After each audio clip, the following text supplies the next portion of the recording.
तो सबसे पहली ट्रिक है मेरी ये खाली बॉटल को लेकर। तो मैं इसको एक ऑर्गेनाइज़र बना रही हूँ। तो मैंने सबसे पहले इसे चाकू से कट किया है गरम करने के बाद में, और अब मैं इसे सीजर से कट कर रही हूँ। तो बस मैंने ये तैयार कर लिया है और हमें बॉटल का ये नीचे वाला पार्ट ही लेना है। तो इसमें मैंने डाला है नमक, और अब मैं इसके अंदर खाने वाला सोडा ऐड कर रही हूँ जो घर में हमेशा रहता है। और ये मैं लौंग डाल रही हूँ, क्योंकि लौंग और नमक और खाने वाले सोडे का जो मिलकर रिएक्शन पैदा होता है और इसकी बहुत भीनी भीनी खुशबू आती है। तो अब इस पर हम लगा देते हैं टिश्यू पेपर। तो टिश्यू पेपर लगाने के बाद इस पर हम एक रबर बैंड लगा देते हैं। यदि आपके पास रबर बैंड ना हो तो आप धागा भी बांध सकते हैं। तो मैंने इस पर एक रबर बैंड लगा दिया है, और बस इसमें हम एक पेंसिल की सहायता से इसमें होल बना देते हैं। यदि आपके पास सलाई हो तो आप सलाई से भी बना सकते हैं। तो इस तरह से मैंने इसमें कुछ होल बना दिए हैं ताकि इसकी खुशबू बाहर आ सके। तो बस इसे हमें कुछ ऐसे स्थान पर रख देना है जहाँ पर बैड स्मेल आती हो, या आपके बच्चे जहाँ बैठकर पढ़ाई करते हो या सोते हो, क्योंकि इसकी जो खुशबू बनती है वो मक्खी और मच्छर को बिल्कुल भी पसंद नहीं होती है और वो बाहर भाग जाते हैं। तो इससे बच्चों को बहुत आराम मिलता है और इसकी बैड स्मेल भी चली जाती है। हमारे दीपक को लेकर ये जो दिए होते हैं हमारे जलाते जलाते काले पड़ जाते हैं, और इस पर जो इनका ऑयल होता है तो उसकी एक मोटी सी लेयर जम जाती है और वो साफ़ नहीं होती है। तो हमें इसके लिए क्या करना है, तो हमें सबसे पहले करना है इन्हें पानी से गीला, और बस इस पर हमें लगाना है अब थोड़ा सा सॉस। और आप देखेंगे फ्रेंड की जो सॉस है वो बहुत ही अच्छी होती है, उससे हमारे जो दिए हैं बिल्कुल निखर जाते हैं।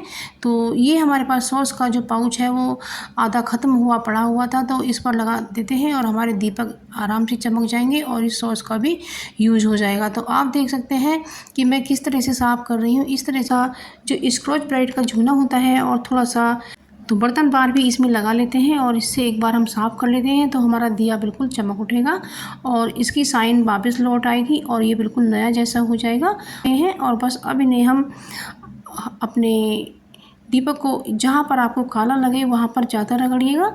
अब वॉश कर लेते हैं। तो फ्रेंड्स आप देख सकते हैं कि ये हमें इसी तरीके से अपने दिए को चमकाना है। मुझे कमेंट सेक्शन में ज़रूर लिख कर भेजिएगा कि आप दुनिया के किस कोने से मेरी ये वीडियो देख रहे हैं।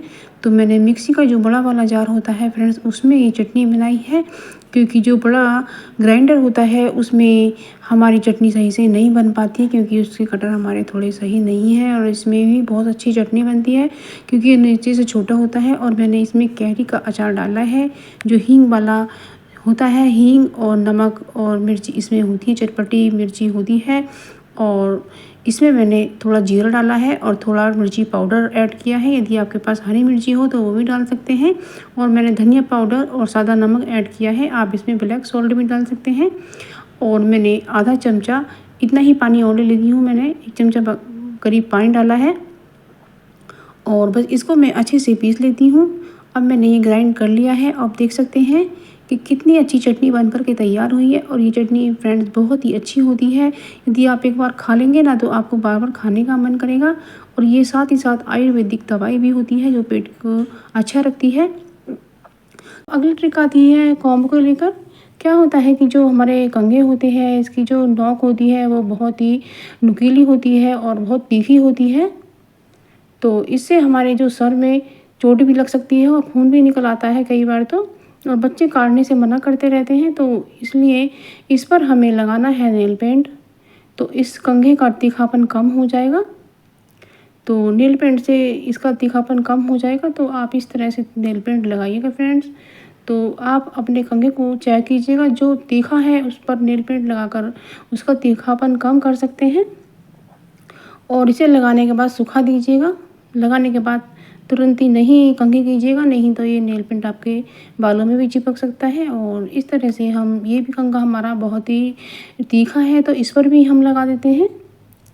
तो इस तरह से फ्रेंड्स आप अपने कंघों का तीखापन कम कर सकते हैं। बहुत ही यूजफुल सी ट्रिक है। अब अगली ट्रिक आती है ये जो इसका मुंह होता है, तो इसका भी हम बहुत अच्छा सा एक ऑर्गेनाइजर बनाकर तैयार करते हैं। तो आप देख सकते हैं कि मैंने इसे कट कर लिया है और उस पर एक ढक्कन को अच्छी तरह से चढ़ा दिया है। तो ये छोटी सी डब्बी हमारी बनकर के तैयार हो गई है। और इसके अंदर हम कुछ भी अपना छोटा बड़ा सामान रख सकते हैं। तो मैंने ये राखी के जो मोती वगैरह हैं ये निकाले हैं, तो इसको मैं इसमें रख देती हूँ। तो ये क्राफ्ट वगैरह बनाने में बहुत काम आते हैं, तो इसलिए मैंने इसको इसमें रख दिया है, जैसा कि आप वीडियो में देख सकते हैं। तो कितनी अच्छी मेरी ये छोटी सी डब्बी बन के तैयार हुई है। और ये बॉटल हमारी बेकार ही थी और बेकार सामान से हमने कितना अच्छा यूज़ किया है। तो फ्रेंड्स, आप भी इस तरीके से छोटी छोटी डिब्बियाँ बनाकर तैयार कर सकते हैं। इतना सामान छोटी डिब्बियों में ही रखा जाता है और कितनी सुंदर लग रही है, देख सकते हैं आप। तो इस तरह से आप इस तरह से एक ऑर्गेनाइज़र बनाकर तैयार कर सकते हैं। तो बस ये मुझे बहुत पसंद आया और ये मैंने जिसको भी दिखाया उसे बहुत पसंद आया। तो इस तरीके से आप कर सकते हैं। तो मौसम है और जो चीनी और गुड़ होता है उसमें नमी जल्दी से आ जाती है और चींटियाँ भी लगने लगती हैं। तो इसलिए हम इसका जो पिन्नी का यूज़ है यहाँ पर करेंगे। तो यहाँ पर हमने इस पिन्नी को लगाकर ढक्कन को अच्छे से टाइट कर दिया है। तो अब ना तो इसके अंदर नमी ही जाएगी और ना ही इसके अंदर चींटियाँ लगेंगी।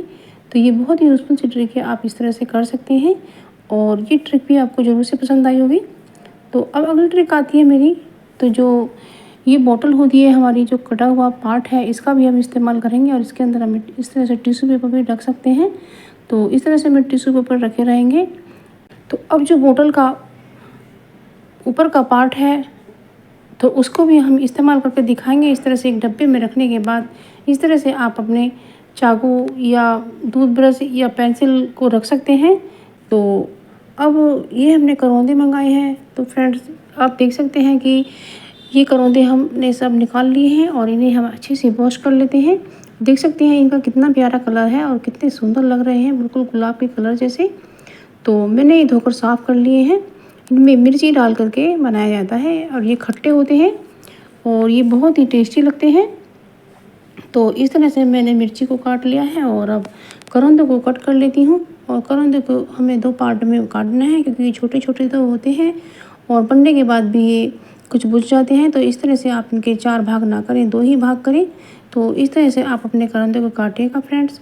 अब ये जो सेब और ये बब्बू बोसे का फल हमने मंगाया है, तो फ्रेंड्स आप अपने खाने में एक एप्पल का इस्तेमाल ज़रूर से कीजिएगा। रोज़ हमें एक एप्पल खाना है। तो फ्रेंड्स, जब आप एक एप्पल रोज़ खाएंगे तो आप बीमारियों से दूर रहेंगे। ये बहुत ही यूज़फुल सी ट्रिक है। तो फ्रेंड्स, हमने ये करौंदे और मिर्च को काट लिया है, आप देख सकते हैं। अब अगली ट्रिक आती है फ्रेंड्स, ये मेरी चायदानी चाय बनाते समय अच्छी तरह से जल गई है और इसको साफ़ करना बहुत मुश्किल हो रहा है। लेकिन इसको मैं एक ऐसी ट्रिक बताती हूँ जिससे आसानी से मिनटों में साफ़ हो जाएगी।